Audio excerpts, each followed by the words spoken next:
जालिंदर नावाचा दैत्य काही ठिकाणी राजा म्हटलेला आहे, उन्मत्त झाला आणि त्यांनी देवावरती स्वारी केली. देवांना त्रास देत होता, ऋषींना त्रास देत होता, अमक्यांना त्रास देत होता, सर्व देवांना त्रास देत होता. देव पळत पळत गेले ब्रह्मदेवाकडे. ब्रह्मदेवाने सांगितलं भगवान विष्णूकडे जा. तो दैत्य ऐकत नाही. भगवान विष्णूकडे गेल्यानंतर भगवान विष्णूने कल्पना केली, एवढा देवांवर सुद्धा स्वारी करणारा असा दैत्य कोण, काय एवढा पराक्रमी झाला तो, देवानं सुद्धा आटपत नाही. लक्षपूर्वक ऐका. आता कथेमध्ये थोडा फरक असू शकतो, पण वेगवेगळ्या ग्रंथामध्ये वेगवेगळ्या कथा आहेत. आणि मग भगवान विष्णूने विचार केला, हा जर देवतांना आटपत नसेल तर याच्या पाठीमागे कोणाची तरी शक्ती असली पाहिजे. शक्तीशिवाय हे घडू शकत नाही. गावामध्ये जर कुणी दादागिरी करत असेल ना, एक तर त्याच्या पाठीमागे पैशाची शक्ती असेल, नाहीतर परिवाराची शक्ती असेल, नाहीतर सत्तेची शक्ती असेल, नाहीतर मानाची शक्ती असेल, कुठली तरी शक्ती, नाही तर वाडा तरी मोठा असेल. भगवान विष्णू म्हटले याच्या पाठीमागे शक्ती कोणाची, आणि मग चिंतन केलं तर त्याच्या पाठीमागे शक्ती होते त्याच्या पत्नीची. वृंदा नावाची त्याची पत्नी, आणि तिची शक्ती त्याच्या पाठीमागं का, तर ती पतिव्रता होती. आणि पतिव्रतेची शक्ती एवढी मोठी का राहती, तर तुकाराम महाराज म्हणतात, तुका म्हणे पतिव्रता त्याची देवा भरी सत्ता, त्याची देवा भरी सत्ता, त्याची देवा भरी सत्ता.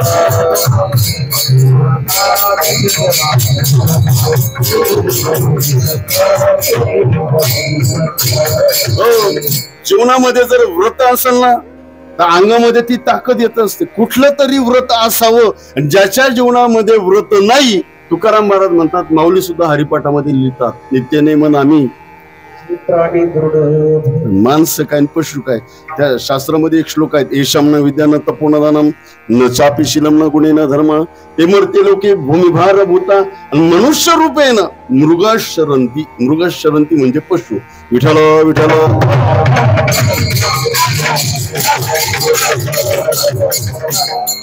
नित्यनेम करावा. सकाळी उठल्यानंतर कोणता ना कोणता नित्यनेम जर असेल ना, ताकद आहे. एक जण आलं महाराजांकडे, देवा महाराज मला देवाची भेट होईल का. म्हटले हो.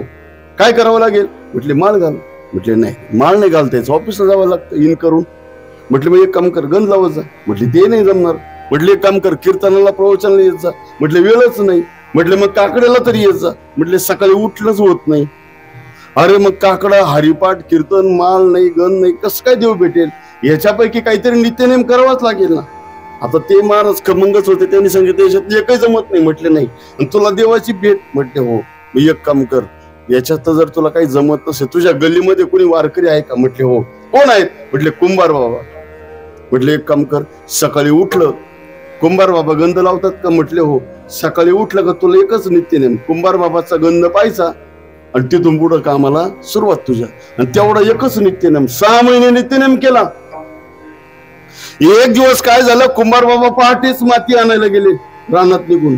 हे उठलं, गेलं वाड्यामध्ये कुंभाराच्या, आणि मग जाऊन बघतो तो कुंभार बाबाच नाही. कुंभारीने आईला विचारलं, आई बाबा कुठे. म्हटले गेले माती आणायला. कोणत्या मळ्यात गेले. ह्या मळ्यात गेले. आता 6 महिने जर नित्यनेम तुटला नाही, एका दिवसाकरता कसा तोडायचा. म्हणून त्या रस्त्याने तो निघाला. नित्यनेम मोडू नये म्हणून काय पाहिला, गंध.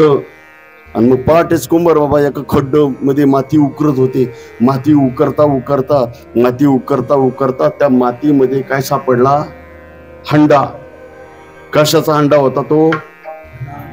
तुमच्या गावातलं खड्ड होतं काय ते, कसं काय माहिती तुम्हाला. धनाचा हंडा सापडला. कुंभार बाबाने विचार केला, एवढ्या सकाळी सकाळी आपल्याला कुणी पाहिलं तर नाही ना. म्हणून त्या खड्ड्यातून मागे वळून बघितलं, तेवढ्यात गंध पाहणार आलं तिथं. आणि धापा टाकत टाकत आलं. म्हटलं पाहिला एकदाचा. काय पाहिला त्यांनी, गंध. आणि कुंभार बाबाला काय वाटलं, हंडा. त्याने गंध पाहिला आणि ते निघालं कामावर. कुंभार बाबा त्याला हाक मारू लागले, बाबा थांब रे गावात सांगू नको, निम्मा तुला घे. पुढं तो माणूस त्याच्या पाठीमाग हा कुंभार बाबा. निम्म्या रस्त्यात पकडला, भाऊ गावात कोणाला सांगू नको, धनाचा अंडा सापडला, निम्मा तुला घे, निम्मा मी घेतो. आणि मग दोघांची वाटण्या केल्या तिथं. याने विचार केला, नुसतं गंध पाहण्याचा नित्यनेम केला तर काय मिळाला, अर्धा हंडा. सगळं जर गंध लावला असता तर सगळं हांडा भेटला असतं ना. विठ्ठल विठ्ठल. त्या वृंदेने आपल्या जीवनामध्ये व्रत केलं होतं, त्या व्रताचं नाव आहे पतिव्रता. तुकाराम महाराज म्हणतात, तुका म्हणे पतिव्रता तिची देवावरी. पतिव्रता वेगळी, पतिव्रता वेगळी. वर्ता कळते ना? हो, तुम्हाला चहा प्यायचा का म्हटलं, हो तुम्हालाही ठेवा आणि मलाही ठेवा. ती पतिव्रता बर का, पतिव्रता नाही. आता आमचे गुरुजी एक दृष्टांत सांगायची. एक होती पतिव्रता, ती साळी कांडत होती. साळी कांडता कांडता शेजारी नेऊन तिच्या जवळ बसली.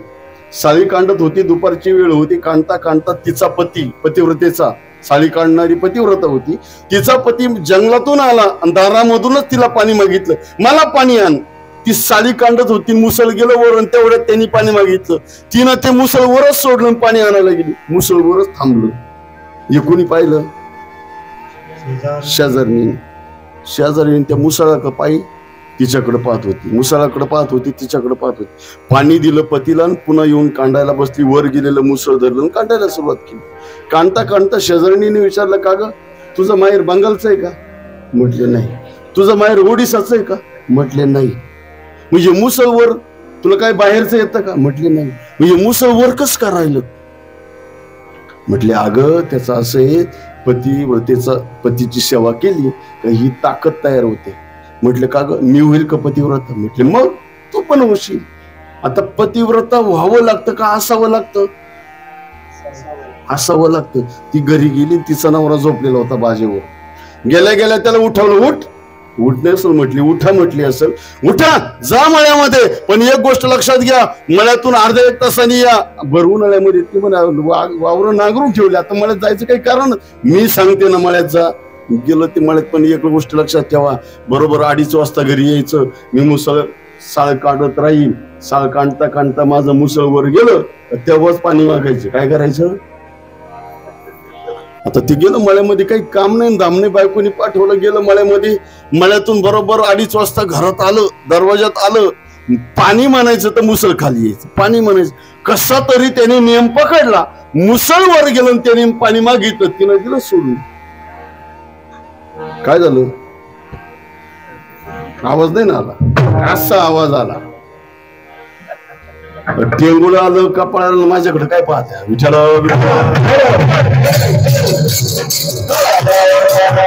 पतिव्रता होता येत नाही, असावं लागतं. आचरणात असावं लागतं, व्रतात असावं लागतं. ती वृंदा जालंधराची पतिव्रता होती. भगवान विष्णू म्हटले, आता हिचं पतिव्रतेचं व्रत भंग केल्याशिवाय त्याच्यावर विजय मिळवता येणार नाही. आता काय केलं पाहिजे? त्या वृंदेचं पतिव्रत्य घालवलं, जालंधराचा वध केला. पण त्या पतिव्रतेने सांगितलं, देवा माझा काय दोष आहे, माझ्या पतीचा काय दोष आहे, पतीचा दोष आहे, पण माझा काय दोष आहे. ती सुद्धा त्या पती बरोबर अग्निप्रवेश केला. परंतु भगवान परमात्म्यांनी तिला आशीर्वचन दिलं, काळजी करू नको, तुझी संगत एक वेळेला लक्ष्मी बाजूला करेल, एक वेळेला रुक्मिणी बाजूला करेल, एक वेळेला राधेला सुद्धा बाजूला करेल, पण तू कायम सदैव माझ्या बरोबर राहील. ती अग्निप्रवेश केल्यानंतर, सती गेल्यानंतर त्या जागेवर एक रोपट उगलं आणि त्या रोपट्याचं नाव तुळशी माळ घडा गोपी चंदना.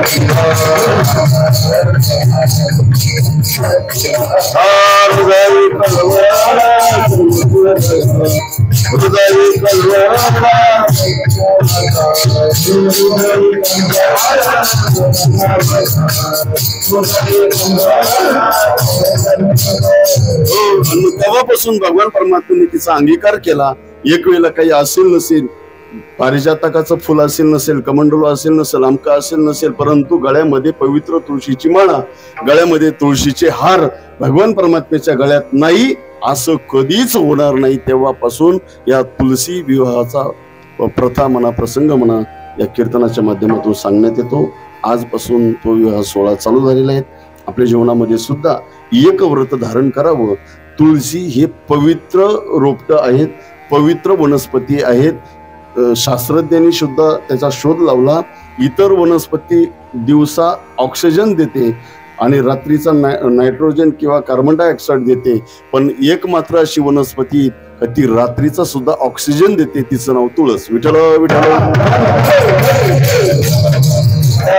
असंख्य प्रकारचे आजार घालवण्याची ताकद ज्या वनस्पतीमध्ये आहे तिचं नाव तुळस. अशी तुळशीचं माळ आपल्या गळ्यामध्ये धारण करावी आणि आपला देह पवित्र करून, हा देह ज्या दिवशी गळ्यामध्ये पवित्र तुळशीची माळ घातली जाते तेव्हापासून हा देह भगवान परमात्म्याला समर्पित झाला असं त्या माळ घालण्याचं प्रतीक असतं. जसं लग्न केल्यानंतर पतीचं मंगळसूत्र गळ्यामध्ये घातलं जातं, पतीचं कुंकू लावलं जातं, तसं गळ्यामध्ये माळ धारण करणं म्हणजे आपला पती भगवान परमात्मा आहेत. कपाळाला गंध लावलं म्हणजे त्याचं हे लेणं आहेत. म्हणून तुळशी माळ गळा, गोपीचंदन टिळा असं हे वारकरी संप्रदायाचा संदेश आपल्यापर्यंत पोहोचवतो. प्रत्येकाने गळ्यामध्ये पवित्र तुळशीची माळ, दान, धर्म, व्रत, अपव्रत वैकल्य करावे आणि हरिपाठ, कीर्तन, प्रवचन, कथा, भजन, चाली याचं श्रवण असावं असा भाव या ठिकाणी व्यक्त करतो. ज्या संतांनी आपल्याला हे शिकवलं ना त्यांचं एकदा भजन करा. प्रेमपूर्वक सर्वांनी हात वर करायचा आहे आणि भजन करायचं आहे. निवृत्ती